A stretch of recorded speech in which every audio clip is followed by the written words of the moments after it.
if we look in the Bible, imagination, anytime we see the word imagination in the Bible, especially in the Old Testament, oftentimes it's used, or most of the time, it's used in a negative connotation.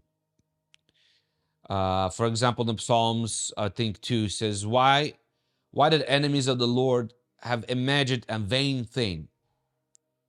You know, he will cast them down and all that stuff. And so every time there's imagination used in the Old Testament, oftentimes it's used in a negative uh,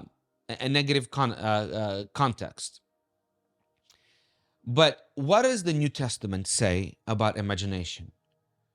And what is the counterpart of imagination for a person that has a redeemed life, a redeemed mind?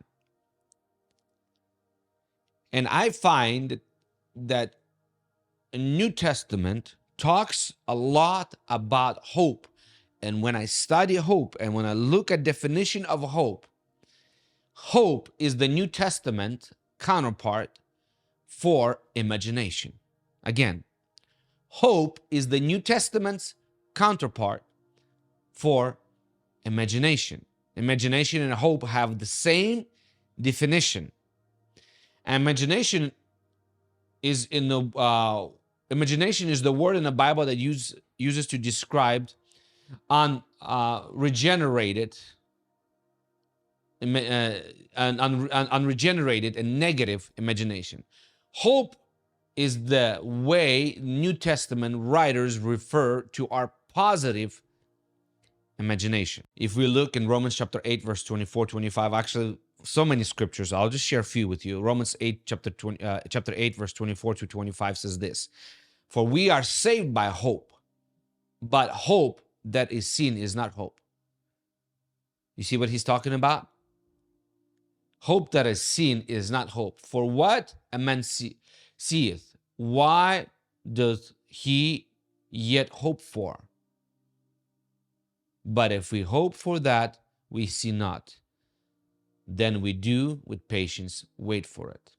So, sorry, I meant to get a New King James Version, but I got a King James Version. So, pardon me for older English, but some prefer that. So, we are saved by hope, but hope that is not seen. In Romans says that Romans 8:24, we just read that we are saved by hope. Hebrews talks about receiving from God based on our assurance of hope. That's in Hebrews chapter 6, verses 11, 12. And how hope becomes the anchor of our soul in Hebrews chapter 6, verse 19. Hope is seeing what cannot be seen by our physical eyes. It's seeing with our heart's eye. It's our seeing with our spiritual eyes. It helps us to focus on God and keep us centered. It's like hope is like an anchor. So hope in the New Testament is the redeemed imagination. Hope is the New Testament's positive imagination. It's a redeemed mind of a believer. Hebrews chapter 11, verse 1 says this, now faith is the substance of the things hoped for, the evidence of things not seen. Wait, evidence of things not... How can you have evidence of things that are not seen? That almost seems like paradox. Now, faith is substance of things hoped for. Faith is substance of things imagined, things seen with the spiritual eyes. It's the evidence. What is the evidence? The hope is the evidence. The images is the evidence. The imagination is the evidence of the things not seen. Meaning you're seeing it before you're seeing it. You see it with your spiritual eyes before you see it with your physical eyes. Are you with me?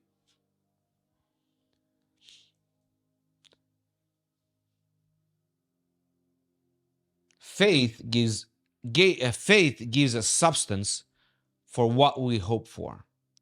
It births the things we see in our imagination. If we don't conceive something in hope, faith cannot birth it. Let me rephrase this. If we don't conceive something in our imagination, faith cannot birth it. So many people are confused about faith. What is faith? If you ask them, do you have faith? I don't know. Do you have active faith? I don't know. And everybody talks about faith. Every church talks about faith. Faith is a universal subject. But how to have real, genuine, and active faith, many people, many believers don't know. Therefore, we can't receive from God because we can't get anything from God without faith. But faith is activated by a redeemed imagination. Unless faith is activated and becomes active in your life, then it gives birth to the substance, you can't receive it. It's like this. It's like this. What's a good example? Okay. Most of you know what thermostat is, okay? Thermostat is, right? Thermostat is something that controls the temperature in the house. Thermostat is not what produces temperature. It activates a heater unit or an AC unit. Thermostat has no power in itself to make the house colder or hotter, but it is connected to the power unit, and it has the ability to activate the power unit, and then the power unit changes the atmosphere in the house. Are you with me? So hope activates faith, just like thermostat activates an AC unit or a heater in your house, and then the heater changes the atmosphere. So what we talked about, hope, is our imagination, is our redeemed imagination. Imagination is what activates faith.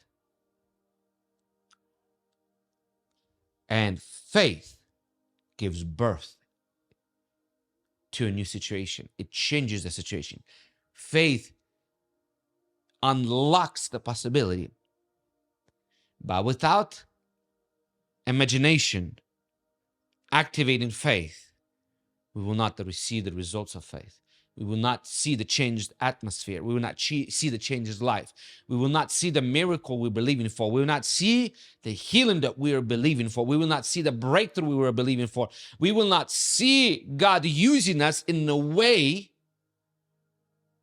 that He intends to use us, in a way that He called us and predetermined us, predestined us to use us in our calling. Are you with me? That's why so many people struggle to receive healing. I've seen this so many times, especially before our Race to Deliver conferences or our monthly prayer lines. So one of the things that we do in our monthly prayer lines and our Race to Deliver conferences that are different from many other deliverance conferences and other places that people go for deliverance or healing is that people that are in a prayer line, that getting prayed, those that you see on a camera, on a prayer line, and pastors and leaders are praying for them, they go through screening process. They go this through pre-prayer counseling, in other words. And what this process looks like is a person signs up online for prayer line.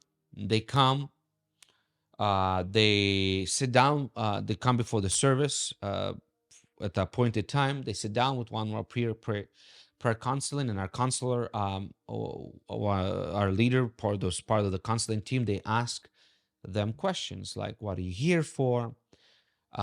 What's the issue you're struggling with? What do you want the Lord to do for you?